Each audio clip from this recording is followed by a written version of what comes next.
कहानी एक छोटे से गांव की है जहां एक पुराना ढाबा खड़ा था जो अब वीरान पड़ा था। उस ढाबे के बारे में गांव वाले कहते थे कि वह ढाबा भूतिया है। रात के समय वहां से अजीब अजीब आवाजें आती थीं और कई लोग जिन्होंने रात में वहां खाना खाने की कोशिश की थी वे कभी वापस नहीं लौटे।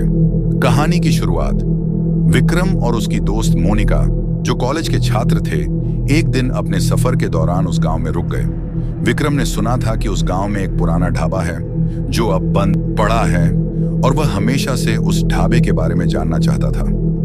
मोनिका जो थोड़ी डरपोक थी ने शुरुआत में इसे लेकर विरोध किया, लेकिन विक्रम की जिद के सामने वह मान गई। रात का समय था और दोनों लोग उस पुराने ढाबे तक पहुंचने के लिए रास्ते पर निकल पड़े।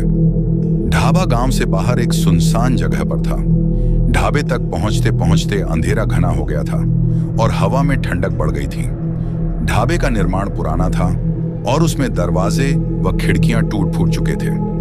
विक्रम और मोनिका के मन में एक अजीब सी घबराहट थी, लेकिन दोनों ने ढाबे में जाने का फैसला किया। ढाबे में क्या हुआ? जैसे ही वे ढाबे में दाखिल हुए, अंदर अंधेरा था और चारों ओर सन्नाटा पसरा हुआ था। विक्रम ने लाइट जलाने की कोशिश की, लेकिन जैसे ही उसने स्विच दबाया, बिजली चली गई। तभी एक अजीब सी ठंडी हवा चलने लगी, जिससे मोनिका के चेहरे पर डर साफ नजर आने लगा। विक्रम ने मोनिका से मजाक करते हुए कहा, तुम भी डरने की कोई बात नहीं है, सब कुछ ठीक है।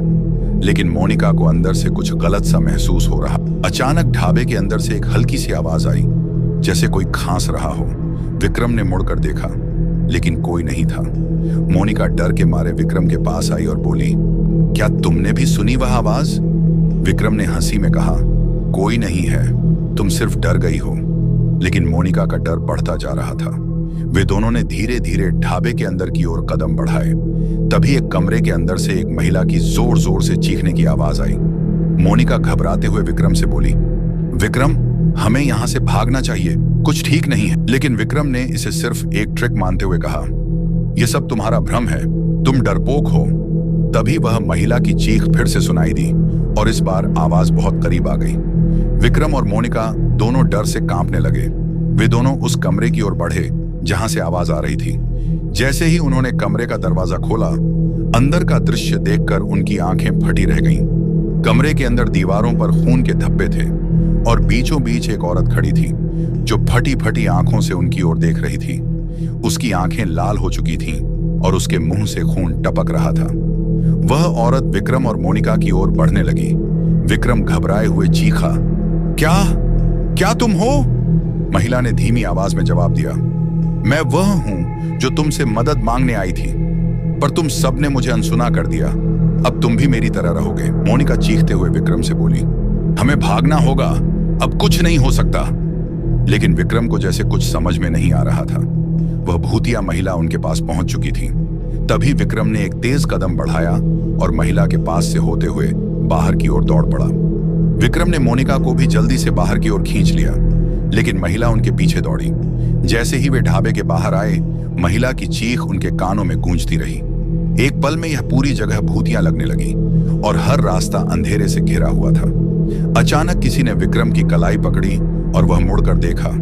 वह कोई और नहीं बल्कि वही महिला थी। विक्रम और मोनिका किसी तरह ढाबे से बाहर निकलने में सफल हो पाए। वे सीधा गांव के लोगों के पास पहुंचे। गांव वालों ने उन्हें बताया कि यह ढाबा एक पुरानी कहानी से जुड़ा हुआ है। कुछ साल पहले यहाँ एक महिला का अपहरण किया गया था और उसे इस ढाबे में कत्ल कर दिया गया था। तभी से उस महिला की आत्मा ढाबे में बसी हुई थी, जो किसी भी नए व्यक्ति को अपना शिकार बना लेती थी। गांव वालों ने बताया कि वह महिला भूतिया ढाबे में उन लोगों को फंसाकर उनकी जान ले लेती थी जो इस ढाबे में रुकते थे। विक्रम और मोनिका यह सब सुनकर हैरान रह गए। उस दिन के बाद वे कभी भी उस ढाबे के पास से नहीं गुजरे और गांव वालों ने भी उस ढाबे को फिर से वीरान छोड़ दिया। आज भी उस ढाबे का नाम भूतिया ढाबा के रूप में जाना जाता है। रात के अंधेरे में कोई भी उस रास्ते से नहीं गुजरता। लोग कहते हैं कि ढाबे के अंदर से अब भी अजीब आवाजें आती हैं और कभी कभी वहां एक महिला की रोने की आवाज सुनाई देती है, जो एक बार फिर से किसी को अपना शिकार बनाने का इंतजार कर रही है। कहानी का निष्कर्ष, भूतिया ढाबा इस बात का प्रतीक बन चुका था कि कुछ स्थानों से दूर रहना चाहिए, क्योंकि वहां छिपे हुए अंधेरे राज कभी भी सामने आ सकते हैं। अगर आपको हमारी वीडियो अच्छी लगी तो हमारे चैनल को सब्सक्राइब और लाइक कर देना। ऐसी वीडियो मैं आपके लिए लाता रहूंगा। धन्यवाद।